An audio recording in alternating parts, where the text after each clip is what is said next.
Κουμπάρε. Κουμπάρος και κουμπάρα. Κουμπάρε. Για πες τα νεύω εδώ. Τον ένας έχει έναν κουμπάρον.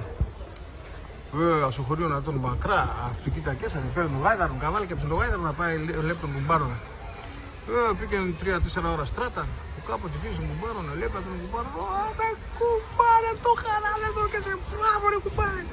Ωραία, αφού έρθεις λέει θα σπάσω, ήταν 200 άνθρωποι, απίνομαι, γίνεται χαμός. Μπρο, συγχωράρα, τέσπαξε με 20 νέφαν, έπιαν αυτά, με χαπέκια, γλέντια, τραωδίας. Από κάποτε βράδυ λένε. Λέω κουμπάρε, να παίρνω τον γάιδαρο μου και σκουνεφεύω, δεν αυτά. Του είπες ρε κουμπάρε, είσαι σοβαρός ρε. Αφήνω σου γάι κουνούρα και φεύγεις να τρώνεις τα λιμπούδια στράτα λέει και εσύ μπαγέ του γάιδαρος πάει. Όχι, θα δοκιμάσει. Λέει ρε κουμπάρε, δεν κρεβάτε σε την πούνα και μου με αδα... Είμαι σκουμπάρι κύβες ρε. Άρα καμπείτε μετά και την κουμπάρισα, θα κοιμάσαι ράσιο. Σου κρεβάτε. Λέει ρε κουμπάρε, μου πήγε τρύπα μου. Είμαι σκουμπάρι κύβες. Λέω καλά, λοιπόν αυτό.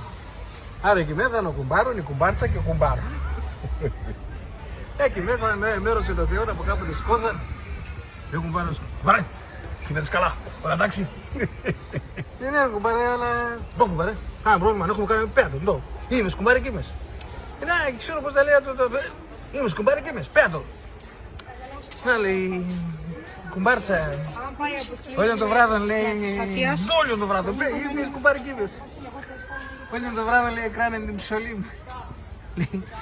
Αυτό εγώ έκρανα το άλλο. Ασφάλεια. Αυτό εγώ έκρανα το.